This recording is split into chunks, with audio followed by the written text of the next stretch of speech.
भारत माता की। मंच पर विराजमान संसद में मेरे साथी और उत्तर प्रदेश भारतीय जनता पार्टी के अध्यक्ष, युवा नेता श्रीमान केशव प्रसाद जी मौर्य, हम सबके मार्गदर्शक भारतीय जनता पार्टी के वरिष्ठ नेता आदरणीय डॉक्टर मुरली मनोहर जोशी जी, केंद्र में मंत्री परिषद के मेरे साथी साध्वी निरंजन ज्योति जी,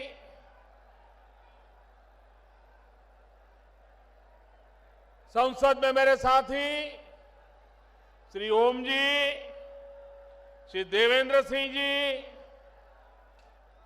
केंद्र में मंत्री परिषद के मेरे साथी श्रीमान राजीव प्रताप रूडी जी,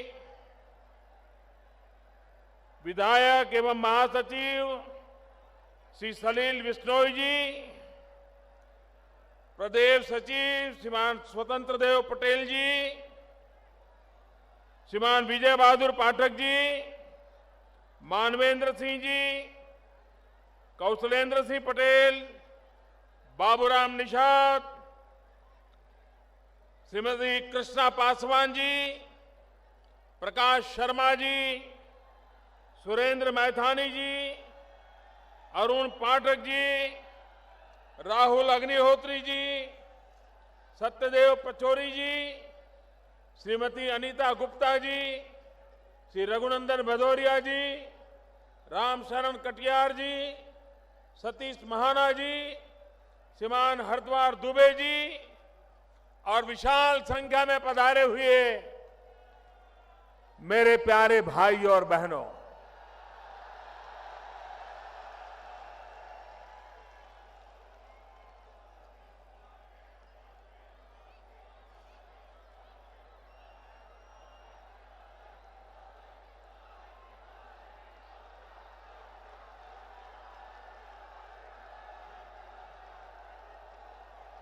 पिछले कुछ दिनों में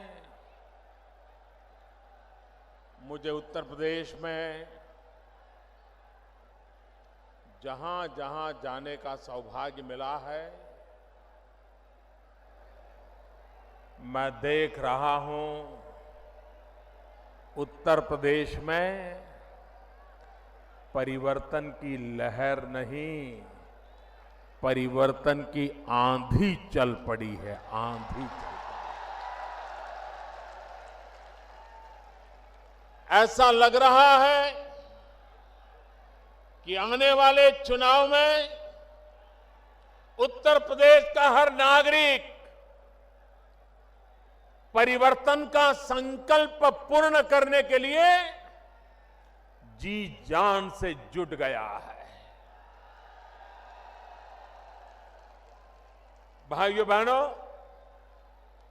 आपके बीच आने से पहले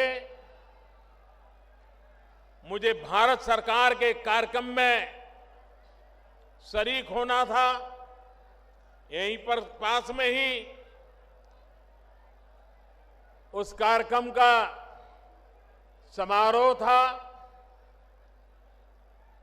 अनेक प्रकार की नई योजनाएं खास करके उत्तर प्रदेश के नौजवानों के लिए, देश के नौजवान जिसके पास ऊर्जा है, ऐसे ऊर्जावान नौजवानों के हाथ में अगर हुनर आ जाए तो मेरा देश का ऊर्जावान नौजवान पूरे भारत को नई ऊर्जा दे सकता है, नई गति दे सकता है, विकास की नई उड़ान दे सकता है। और इसलिए आज यहां पर स्किल डेवलपमेंट के अनेक योजनाओं का आरंभ किया है। पूरे देश में भी अनेक कार्यक्रमों को आज लॉन्च किया गया है।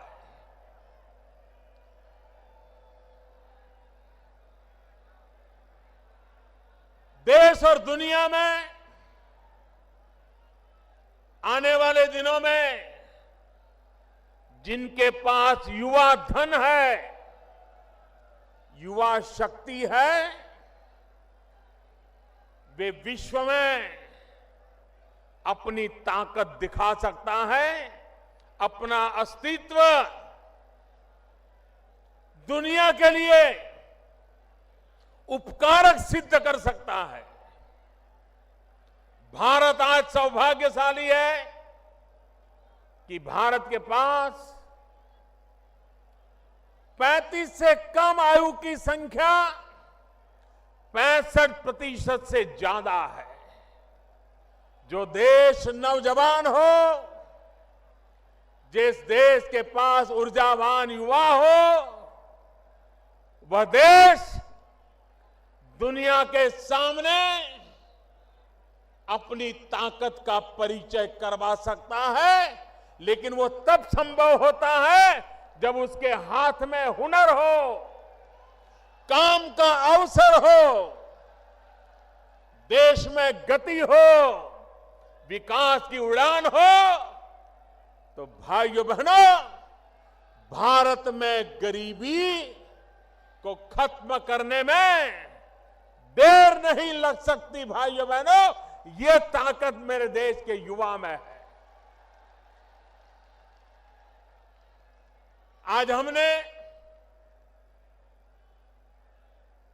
गैस पाइपलाइन का भी लोकार्पण किया, बिजली के लिए एक सबस्टेशन का भी लोकार्पण किया। ये प्रोजेक्ट एक प्रकार से ऊर्जा के प्रोजेक्ट हैं, एनर्जी के प्रोजेक्ट हैं। ये प्रोजेक्ट भी आर्थिक बदलाव लाने में ऊर्जा का काम करते हैं। भाइयों बहनों, आपने देखा होगा ये उत्तर प्रदेश का अधिकार है, ये उत्तर प्रदेश का गौरव है कि उत्तर प्रदेश ने देश को स्थिर सरकार देने में बहुत बड़ा योगदान दिया है। 30 साल तक देश में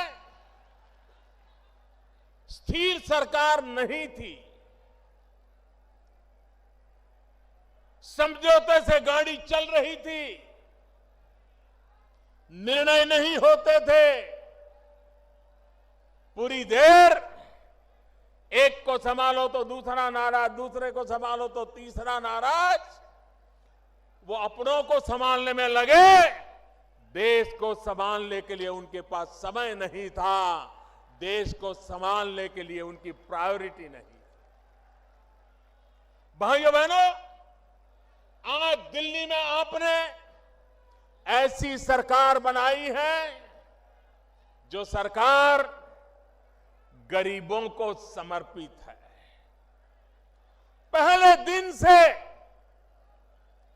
हमने जो जो योजना लाए हैं, वो सारी योजनाएं इस देश के गांव, गरीब, किसान, दलित, पीड़ित, शोषित, वंचित, माताएं, बहनें, युवा, उन्हीं के जीवन में बदलाव लाने के लिए हमारी सभी योजनाएं केंद्रित है।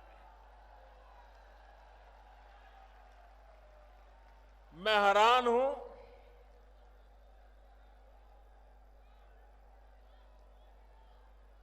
एक तरफ हम देश को भ्रष्टाचार से मुक्त कराने की लड़ाई लड़ रहे हैं, काले धन से देश को मुक्त कराने की लड़ाई लड़ रहे हैं। हमारा एजेंडा है भ्रष्टाचार बंद हो, हमारा एजेंडा है काला धन बंद हो, लेकिन उनका एजेंडा है संसद बंद हो, संसद बंद हो, संसद बंद हो। पूरा महीना संसद चलने नहीं दी। ये संसद क्यों चलने नहीं दी भाई? पार्लियामेंट में चर्चा क्यों नहीं की? राष्ट्रपति के कहने के बाद भी हो हल्ला करते रहे, नारे बुलाते रहे। ये इसलिए करते थे कि जिन मुद्दों पर सरकार चर्चा चाहती थी, इससे वो भाग रहे थे, डर रहे थे। अब तक जिन्होंने सरकारें चलाई हैं, उनके लिए हिसाब देना जरा महंगा पड़ रहा था। और इसलिए संसद में हो हल्ला करो, नारेबाजी करो, स्पीकर महोदय पर कागज के टुकड़े फेंको, यही काम करते रहे। अरे म्युनिसिपैलिटी में चुने हुए लोग भी ऐसा व्यवहार करने से पहले 50 बार सोचते हैं। देश की संसद को, उसकी गरिमा को अपने राजनीतिक स्वार्थ के लिए चोट पहुंचाने का प्रयास, मेरे देशवासियों, ये बातें सामान्य नहीं है, गंभीर है। देशवासियों को समझना होगा। संसद पहले भी रुकती थी, संसद में पहले भी रुकावटें आती थी, लेकिन तब रुकावटें आती थी क्योंकि विरोधी दल मिलकर के बेईमानों के खिलाफ लड़ाई लड़ना चाहते थे, घोटालों को उजागर करना चाहते थे, घोटालेबाजों को सजा मिले इसकी मांग कर रहे थे, और इसलिए कभी कभी संसद में व्यवधान आते थे। पहली बार देश में ऐसा हुआ कि बेईमानों की मदद करने के लिए कुछ लोग संसद में नारे बोल रहे थे। सरकार बेईमानों को ठिकाने लगाने में लगी थी, विरोधी दल बेईमानों को बचाने के लिए एकजुट हो रहे थे। देश आज दो हिस्सों में बटा हुआ है। एक तरफ मुट्ठी भर वो नेता है जो काले धन को, भ्रष्टाचार को, बेईमानी को बचाने में लगे हुए हैं, और दूसरी तरफ पूरा हिंदुस्तान है जो ईमानदारी के रास्ते पर चलने के लिए कुछ भी सहने को तैयार है।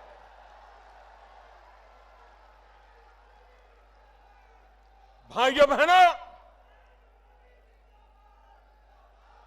ये भ्रष्टाचार, ये काला धन, काला मन, काला कारोबार, यही है जिसने मध्यम वर्ग का शोषण किया है और गरीबों के हक को छीना है। भाइयों बहनों, आज दिल्ली में ऐसी सरकार बैठी है जो गरीबों को हक दिलाना चाहती है, जो मध्यम वर्ग को शोषण से मुक्त कराना चाहती है, जो देश में ईमानदारी के रास्ते पर आगे बढ़ना चाहती है, और देशवासी जिस ईमानदारी के लिए पहचाने जाते हैं उसको लेकर के एक नई ताकत खड़ी करना चाहती है। लेकिन भाइयों बहनों, जिनको आदत बेईमानी की पड़ी है, जिनको आदत गलत काम करने की पड़ी है, उनसे अब देश ज्यादा अपेक्षा नहीं कर सकता है। और इसलिए मेरे प्यारे देशवासियों, मेरे प्यारे भाइयों बहनों, ये परिवर्तन की आग, ये परिवर्तन की ललक, पूरे उत्तर प्रदेश में परिवर्तन की आंधी क्यों आई है? यहां के लोग गुंडागर्दी से तंग आ चुके हैं, तंग आ चुके हैं।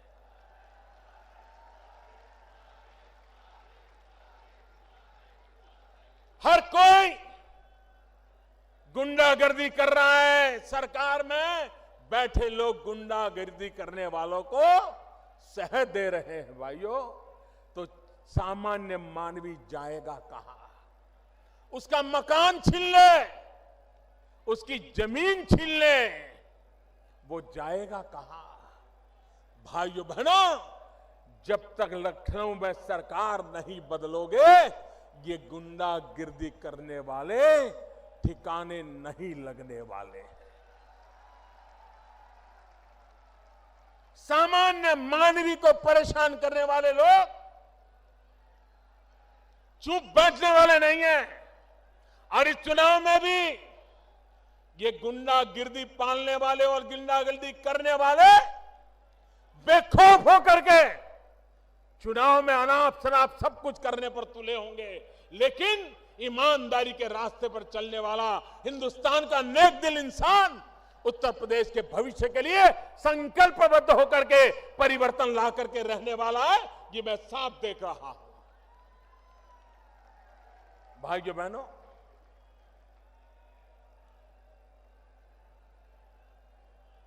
मैं आज हमारे देश के चुनाव आयोग का भी अभिनंदन करता हूं। उन्होंने देश के राजनीतिक दलों को भी काले धन से मुक्ति के लिए आह्वान किया है। भारतीय जनता पार्टी इसका स्वागत करती है। भाइयों बहनों, संसद के सत्र के पहले ऑल पार्टी मीटिंग में सभी राजनीतिक दलों के सभी वरिष्ठ नेताओं के बीच में मैंने उनके सामने आग्रह से कहा था कि देश ईमानदारी चाहता है, देश ईमानदारी के रास्ते पर आगे बढ़ना चाहता है। राजनीतिक दल, राजनेता, उनके प्रति जनता के दिल में अविश्वास भरा पड़ा है। लोकतंत्र में हम राजनेताओं की, राजनीतिक दलों की जिम्मेवारी है कि हम जनता को ईमानदारी का विश्वास दिलाएं। और मैंने कहा था कि इस बार संसद में हम खुल करके चर्चा करें, दो विषयों पर खुल करके चर्चा करें कि पॉलिटिकल पार्टियां, राजनीतिक दल, उनको चंदा कैसे मिलना चाहिए, ये चंदे का हिसाब किताब कैसे होना चाहिए, देश की जनता के सामने ये चंदे के संबंध में राजनीतिक दलों पे जो उंगलियां उठी रही है, क्या देश की जनता की इच्छा आकांक्षा के अनुकूल हम मिलकर के कोई रास्ता खोज सकते हैं कि नहीं खोज सकते? ये बात मैंने ऑल पार्टी मीटिंग में कही थी और मैंने आग्रह किया था कि सदन में इसकी चर्चा होनी चाहिए। मैंने दूसरी बात कही थी, जो हमारे देश के आदरणीय राष्ट्रपति जी ने भी अभी उसका उल्लेख किया। आदरणीय प्रणब मुखर्जी जी ने कहा कि हमारे देश में लोकसभा और विधानसभाओं के चुनाव अलग अलग होते हैं, उसके कारण देश पर बहुत बड़ा बोझ पड़ता है, काले धन के कारोबार को अवसर मिल जाता है।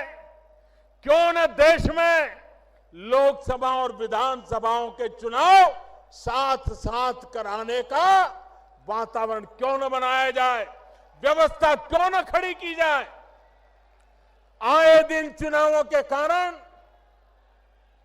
गांव-गांव में तनाव पैदा हो जाता है, सारी विकास की यात्रा रुक जाती है।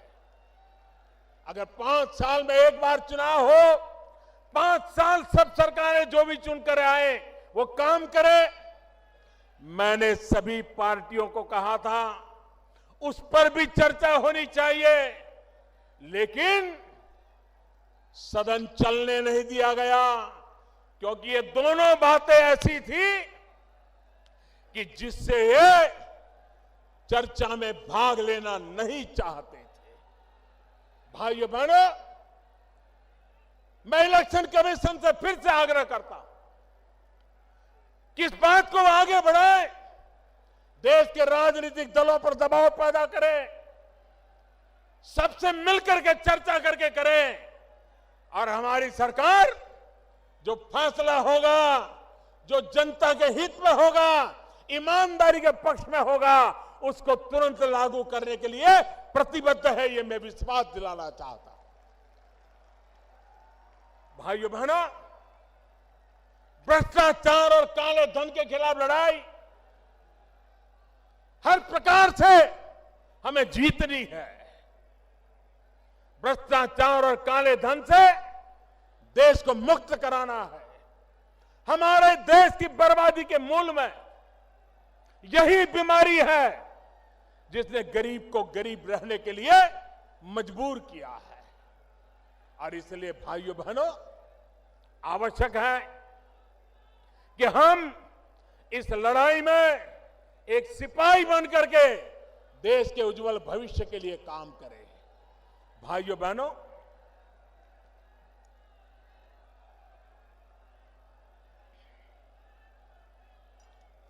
आठ नवंबर को हमने नोटबंदी का निर्णय किया। आप जानते हैं कैसे कैसे लोगों के पसीने छूट गए हैं, जिन्होंने गरीबों का लूटा है। वे आज परेशानियां झेल रहे हैं, रास्ते खोज रहे हैं। गरीबों के घर जाकर के कतार लगा के खड़े हो गए थे कि मेरे पैसे हैं, कुछ तुम रख लो, बैंक में जमा कर दो ताकि मैं बच जाऊं। भाइयों बहनों, जब 1000 की नोट थी तो 100 की नोट को कोई पूछता नहीं था। अब 1000 और 500 की चली गई तो 100 वालों की ताकत बढ़ गई, ताकत बढ़ गई। वो भी दिन थे जब बड़े बड़े लोगों की पूछ होती थी, छोटे लोगों को पूछता नहीं था। अब छोटी नोट भी पूछी जाती है, पूजी जाती है, छोटे लोग भी पूछे जाते हैं, पूजे जाते हैं। ये बदलाव आया है। भाइयों बहनों, कांग्रेस पार्टी 35 साल पहले जो कानून बनाया था पॉलिटिकल पार्टियों के हिसाब किताब के संबंध में, हमारी सरकार ने उसमें फुल स्टॉप कॉमा को भी हाथ नहीं लगाया है। और कल मैंने देखा कांग्रेस के नेता हमें बदनाम करने के लिए उछल पड़े थे। मैं जरा कांग्रेस वालों को याद कराना चाहता हूं, कांग्रेस पार्टी के लोग सीना तान करके मीडिया के सामने बोलते थे, बेशर्मी के साथ बोलते थे। जब सीताराम केसरी कांग्रेस पार्टी के कोषाध्यक्ष हुआ करते थे, परमानेंट कोषाध्यक्ष थे, और सीताराम केसरी कैसे कोषाध्यक्ष थे तो खुद कांग्रेस के लोग बोलते थे, न खाता न वही, जो केसरी कहे वो ही सही। न खाता न वही, केसरी कहे वो ही सही। ये तो उनके हिसाब किताब के तरीके थे। देश की जनता को कभी हिसाब न देना, भ्रष्टाचार पनपे तो पनप देना, खुद के फायदे में जो हो वो करते रहना। इसी का परिणाम है कि देश तबाह हो गया है। भाइयों बहनों, हम विकास की नई ऊंचाइयों पर देश को ले जाना चाहते हैं। आप मुझे बताइए, आजादी के 70 साल बाद उत्तर प्रदेश में इतनी सरकारें आके गई, इतने सारे प्रधानमंत्री बने उत्तर प्रदेश से, उसके बावजूद भी उत्तर प्रदेश में करीब करीब 1500-1600 गांव ऐसे हैं जहां पर 21वीं सदी में भी बिजली का खंभा नहीं पहुंचा, बिजली का तार नहीं पहुंचा, बिजली का लट्टू नहीं लगा। क्यों भाई? मेरे उत्तर प्रदेश के उन 1500-1600 गांवों का क्या दोष है कि उनको 18वीं शताब्दी में जीने के लिए मजबूर किया गया? क्या कारण है? भाइयों बहनों, मैंने लाल किले पर से आह्वान किया था पिछले वर्ष, और मैंने कहा था 1000 दिन में हिंदुस्तान के जो 18,000 गांव, जिसमें उत्तर प्रदेश के 1500-1600 गांव है, 1000 दिन में मैं बिजली पहुंचा दूंगा। भाइयों बहनों, आज बड़े संतोष के साथ मेरे उत्तर प्रदेश के भाइयों बहनों को मैं कहना चाहता हूं, जो 1500-1600 गांव थे, उसमें अब 70-72 गांव बाकी रहे हैं। बाकी गांवों में बिजली पहुंच गई, लोगों ने बिजली घरों में लेना शुरू कर दिया। भाइयों बहनों, जो 70-72 गांव बाकी रहे हैं, उसमें भी 50 गांव ऐसे हैं जहां कोई लोग ही नहीं रहते, सिर्फ कागज पर गांव का नाम बचा है। एक प्रकार से सिर्फ 20-22 गांव बाकी है जिसका काम तेजी से चल रहा है। अगर यहां की सरकार रुकावट न डाले तो वो काम भी बहुत तेज गति से पूरा कर देंगे। ये मैं हिसाब आपको दे रहा हूं। भाइयों बहनों, एक समय था गैस का कनेक्शन लेना हो, गैस सिलेंडर लेना हो, तो कितने पापड़ बेलने पड़ते थे। ये माताएं बहनों ने तो कभी सोचा भी नहीं था, गरीब माँ बहनों ने, कि कभी उनके घर में भी गैस का चूल्हा होगा, गैस का सिलेंडर होगा, और फटाक से खाना पका करके, खाना बच्चों को खिला करके रोजी रोटी कमाने के लिए जा पाएंगे। कभी सोचा तक नहीं। हमने बीड़ा उठाया है। 3 साल के भीतर हिंदुस्तान के गरीब परिवारों में गैस का कनेक्शन देना, गैस का सिलेंडर पहुंचाना, और लकड़ी के चूल्हे से शहद बर्बाद हो रही मां बहनों को बचाने का हमने बीड़ा उठाया है। और आज अकेले उत्तर प्रदेश में लाखों परिवारों में कोई भ्रष्टाचार की शिकायत नहीं है, कोई भाई भतीजेवाद की शिकायत नहीं है, कोई जातिवाद की शिकायत नहीं है। जिसका भी नाम गरीबी की रेखा के नीचे रिकॉर्ड पर लिखा है, 35 लाख से ज्यादा लोगों के घरों में गैस का कनेक्शन पहुंच गया, गैस का चूल्हा जलने लग गया, बच्चों को अच्छा खाना मिलना शुरू हो गया। भाइयों बहनों, अगर काम करना चाहे तो काम कैसे हो सकता है, इसका ये उदाहरण आप दे सकते हैं। भाइयों बहनों, ये उत्तर प्रदेश, कोई साल ऐसा नहीं जाता है जबकि गन्ना किसान परेशान न होता हो। मिले समय पर चालू न होना, गन्ना किसानों को पैसा नहीं मिलना, मिले देर से चालू करने के कारण गन्ने का वेट कम होता है, मिलों वालों को मुनाफा होता है। पहली बार भाइयों बहनों समय पर मिलें चालू हुई है, और गन्ना किसानों के 2013, 14, 15 में जो बकाया राशि 20-22 हजार करोड़ थी, उसको भुगतान करने में हमारी सरकार ने सफलता पाई है। भाइयों बहनों, यह काम होता है, और इसलिए हम देश के किसान को भी ताकत देना चाहते हैं। सॉइल हेल्थ कार्ड, यूरिया का निम कोटिंग, आप जानते हैं यूरिया का क्या उपयोग होता था। मैं जरा दिल्ली वालों को कहना चाहता हूं, दिल्ली वाले बड़े चाव से जो दूध पीते थे ना, उनको पता भी नहीं चलता था कि सही में गाय या भैंस का दूध कौन सा है और यूरिया से बना हुआ सिंथेटिक दूध कौन सा है, पता तक नहीं चलता था। यूरिया का उपयोग खेत में किसानों को मिलने के बजाय देश को बर्बाद करने पर तुले हुए मुट्ठी भर लोग उसमें से सिंथेटिक दूध बना करके दिल्ली के लोगों तक पहुंचा देते थे। अब हमने यूरिया का नीम कोटिंग कर दिया।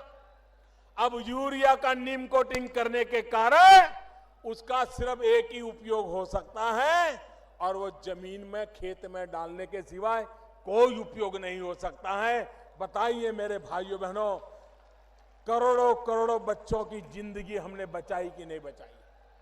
बताइए मेरे भाइयों बहनों, करोड़ों करोड़ों बच्चों की जिंदगी बचाई कि नहीं बचाई? एक निर्णय, नीम कोटिंग, यूरिया का नीम कोटिंग सिंथेटिक दूध बनाने वालों के धंधों पर चोट पहुंचा दी और देश के करोड़ों बच्चे जिनको इस प्रकार का यूरिया से बना हुआ दूध पिलाने के लिए मजबूर किया जाता था, उन बच्चों की जिंदगी बचाने का काम एक निर्णय से हमने कर लिया है भाइयों। ये नोटबंदी भी ऐसी है, एक निर्णय से अच्छों का खेल खत्म हो चुका है। कुछ लोगों को लगता था कि बैंक में पैसे डाल दिए तो सफेद हो जाएंगे। ये गलती कर गए, उनको पता नहीं था ये सरकार ईमानदारी की सरकार है, ईमानदारी के लिए सरकार है, ईमानदारों के कारण ये सरकार है। और इसलिए जो सरकार ईमानदारों के कारण हो, जो सरकार ईमानदारी के लिए हो, जो सरकार ईमानदारों के लिए हो, उस सरकार को कम मता किए फंस गए। उनको लग रहा था अब हमने टेक्नोलॉजी से ढूंढ रहे हैं कहां से रुपया आया, कब आया, वो आया था वो कौन था, सीसीटीवी कैमरा में देखा जा रहा है। और आपने देखा होगा दमादम रुपये पकड़े जा रहे हैं कि नहीं पकड़े जा रहे हैं। पहले कभी ये दृश्य देखा था? पहले कभी देखा था ये लूटने वालों पर हाथ लगाने की किसी की ताकत थी? भाइयों बहनों, आज हिंदुस्तान के हर कोने में जिन्होंने देश के गरीबों के साथ खिलवाड़ किया है, उनका हिसाब मैं चुकता कर रहा हूं भाइयों। मैं जानता हूं इनकी ताकत कितनी है। जो लोग इतनी ताकत रखते हैं, बैंक के अफसरों को भी खरीद सकते हैं। भाइयों बहनों, वो कुछ भी कर सकते हैं, लेकिन मेरे देशवासियों, ये लड़ाई देश के ईमानदारों की लड़ाई है, देश के गरीबों की लड़ाई है। और ये सरकार ये लड़ाई जीत करके रहने वाली है, क्योंकि देश ईमानदारी की लड़ाई जीतना चाहता है। मेरे भाइयों बहनों, ये बात मैं भली भांति जानता हूं। इतना बड़ा देश, इतनी बड़ी जनसंख्या, इतना बड़ा कारोबार नोटों का और इतना बड़ा निर्णय, लोगों को क्या कुछ सहना पड़ा है इसका मुझे पूरा अंदाज है। मेरे देशवासियों ने ये जो कुछ भी सहा है, देश के उज्जवल भविष्य के लिए सहा है। मेरे देशवासियों ने 8 नवंबर से आज तक भांति भांति के कष्ट झेले हैं, लेकिन मेरे देशवासियों, आपने जो कष्ट झेला है वो अपने स्वार्थ के लिए नहीं झेला है, देश के स्वार्थ के लिए झेला है, देश की भलाई के लिए झेला है। और इसलिए भाइयों बहनों, आपको कभी निराश होने का अवसर नहीं आएगा, क्योंकि इसके साथ ईमानदारी है, पवित्रता है, प्रामाणिकता है। भाइयों बहनों, मैंने पहले दिन से कहा है कि 50 दिन तक एक कठिनाई, भांति भांति की कठिनाइयां आती रहेगी। कभी कम दिखती होगी, कभी बढ़ती दिखती होगी। 50 दिन तक ये होने वाला है, ये मैंने पहले दिन कहा था। और 50 दिन के बाद ये कठिनाइयां बढ़ना बंद कर देगी, बढ़ नहीं पाएगी। कठिनाइयां कम होने की शुरुआत हो जाएगी। ये मैंने पहले दिन कहा था, आज दोबारा कह रहा हूं। भाइयों बहनों, जो लोग एटीएम के ऊपर कतार लगा के खड़े रहते हैं, जो लोग बैंक में पैसे लेने जाते हैं, मैं जरा हमारे विरोधियों से कुछ सवाल पूछना चाहता हूं। एक तरफ वो कहते हैं कि लोगों का बैंक में खाता ही नहीं है, खाता ही नहीं है। दूसरी तरफ कहते हैं कि लोग बैंक में पैसे लेने, गरीब आदमी जाता है उसको पैसा नहीं मिलता है। भाई एक चीज तो सच बताओ, एक तरफ कहते हो गरीब का खाता नहीं, दूसरी तरफ कहते हो गरीब पैसे लेने जाता है मिलता नहीं। जनता को गुमराह करने के लिए झूठ क्यों बोलते हो? ये लोग, जब मैं कहता हूं digital, online, less cash, need based cash, भाइयों बहनों, एक जमाना था बड़ा चांदी का रुपया होता था तभी बाजार में चलता था। बदलते बदलते बदलते कागज की नोट तक रुपया आ गया। भाइयों बहनों, अब तो वक्त वो आया है कि हाथ लगाए बिना भी मोबाइल फोन से रुपयों का कारोबार किया जा सकता है। आपकी मोबाइल फोन ही आपकी बैंक बन जाती है। चाय पी करके मोबाइल फोन से पैसे दिए जा सकते हैं, चाय पीने वाले से मोबाइल से पैसा लिया जा सकता है, नोटों के बिना किया जा सकता है। जब मैं ये बताता हूं तो ये लोग क्या कहते हैं, करे इस देश में कहां लोगों के पास मोबाइल फोन है, इस देश में कहां ये है। यही लोग हर चुनाव में ये भाषण देते थे कि राजीव गांधी प्रधानमंत्री थे, वो हिंदुस्तान में कंप्यूटर युग लाए। राजीव गांधी प्रधानमंत्री थे, इस देश में मोबाइल फोन लाए। राजीव गांधी प्रधानमंत्री थे, इस देश के गरीबों के हाथ में उन्होंने मोबाइल फोन दे करके एम्पावरमेंट किया। यही भाषण ये लोग करते थे। लेकिन अब जब मैं कह रहा हूं कि मोबाइल फोन को बैंक बना दो, तो कहते हैं मोबाइल फोन है ही कहां, गरीब के पास मोबाइल है कहां। इतना झूठ बोलते हो आप लोग। यही लोग ढोल पीटते थे कि राजीव गांधी ने मोबाइल फोन दिया। अब मैं कहता हूं मोबाइल फोन का बैंक बनेगा, तो कहते हैं मोबाइल फोन है ही नहीं। आप इनको पहचानो, एक कितना झूठ बोलते हैं। ये लोग गुमराह कैसे करते हैं, लोगों को भड़काने का काम कैसे करते हैं। भाइयों बहनों, ये सरल कारोबार है और भारत सरकार ने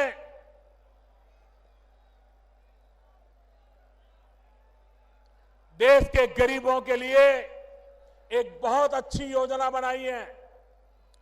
मैं ये योजना आपको बताता हूं, आप घर घर पहुंचाओगे, घर घर पहुंचाओगे, जोर से बताइए, घर घर पहुंचाओगे, हर दुकानदार को पहुंचाओगे, गांव गांव पहुंचाओगे, पक्का पहुंचाओगे। भारत सरकार ने ये ऑनलाइन पेमेंट के लिए, ई वॉलेट के लिए, डिजिटल करेंसी के लिए, मोबाइल बैंक के लिए एक बहुत बड़ी योजना बनाई है। 25 दिसंबर क्रिसमस की गिफ्ट के रूप में इसकी शुरुआत होने वाली है। और योजना ये है कि 8 नवंबर से अब तक 25 तारीख तक अगर आपने अपने डेबिट कार्ड से, क्रेडिट कार्ड से कोई खरीदी की होगी, आपने मोबाइल फोन के वॉलेट से कोई खरीदी की होगी, तो उसका एक विशिष्ट नंबर जनरेट होता है। इन सारे नंबरों का 25 तारीख को ड्रॉ निकलेगा, इनाम का ड्रॉ निकलेगा और 15,000, कम नहीं, 15,000 लोग जिनका नंबर लगेगा उनके खाते में सरकार की तरफ से 1,000 रुपया जमा हो जाएगा। ये काम हर दिन होने वाला है, एक दिन नहीं, हर दिन होने वाला है, 100 दिन तक चलने वाला है।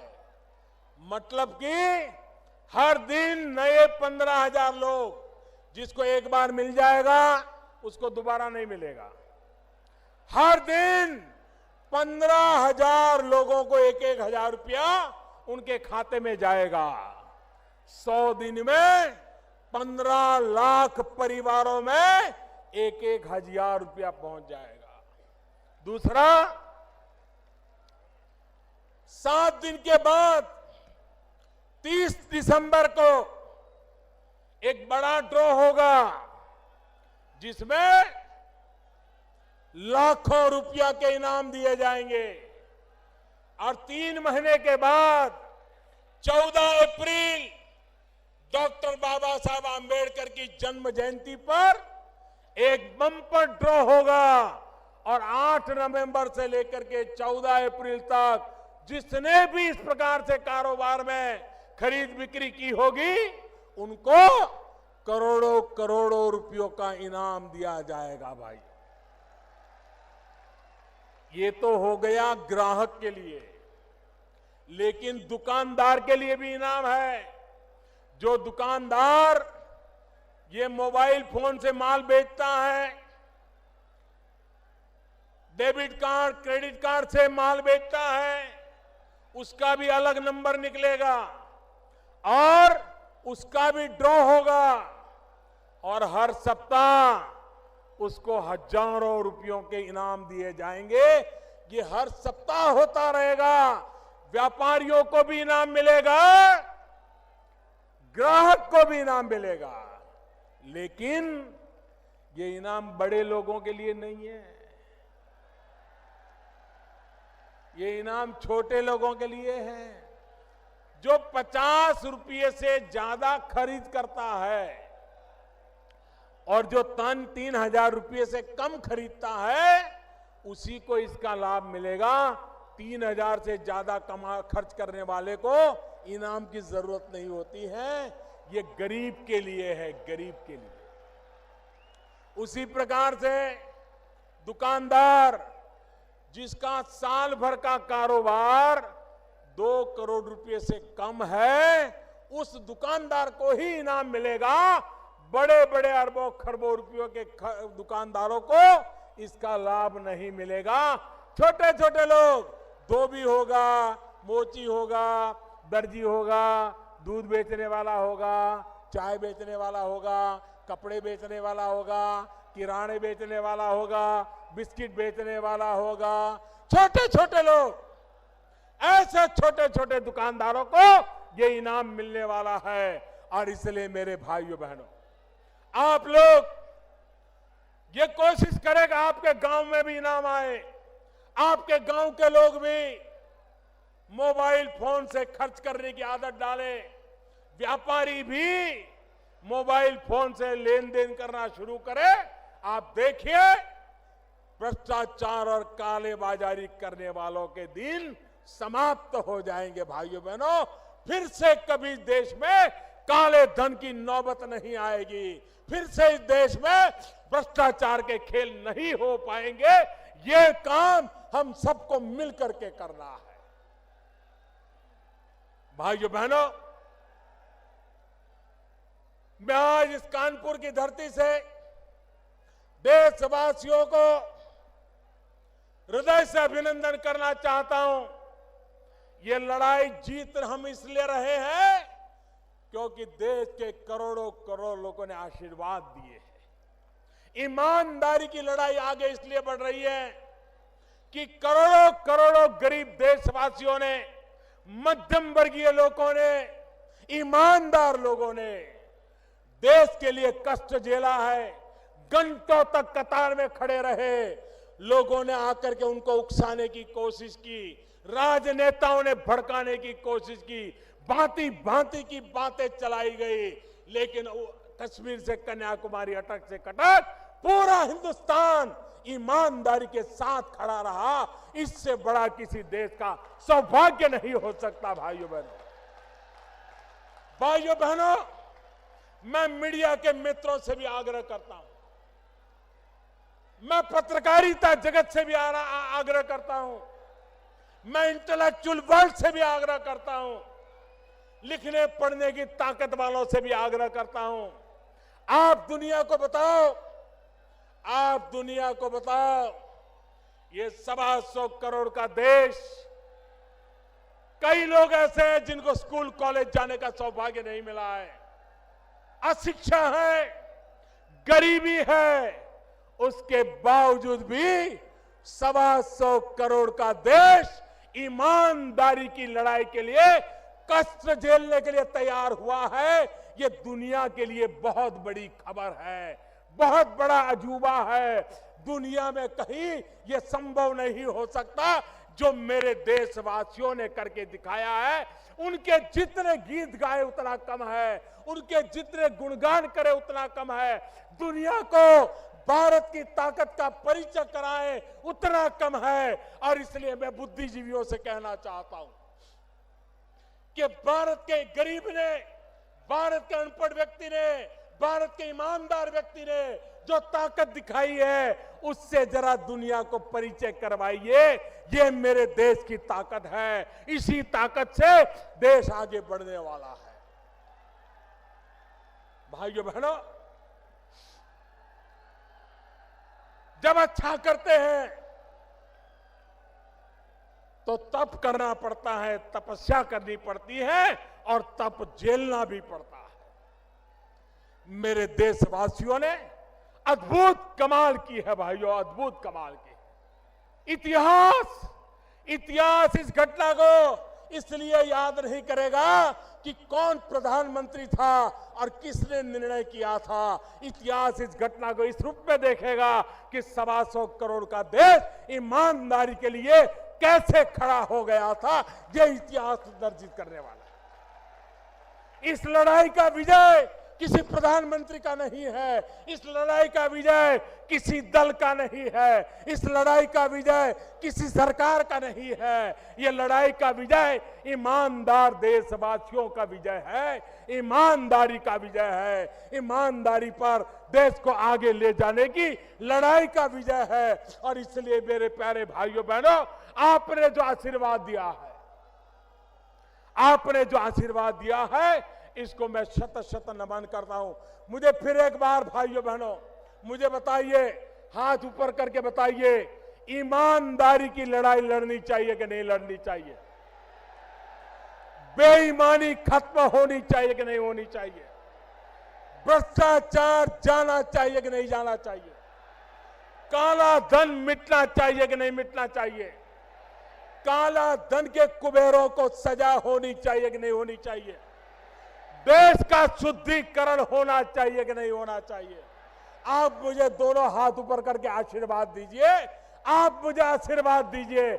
आप ही की ताकत के बदौलत, आप ही की ताकत के बदौलत ये देश जीतने वाला है, ये देश ईमानदारी के रास्ते पर चलने वाला है। भाइयों बहनों, आओ हम मिल करके आगे बढ़े और जो सपना लेकर के निकले हैं उस सपने को पूरा करके रहे। बहुत बहुत धन्यवाद, बहुत बहुत धन्यवाद आपका। मैं आपका बहुत बहुत आभारी हूं।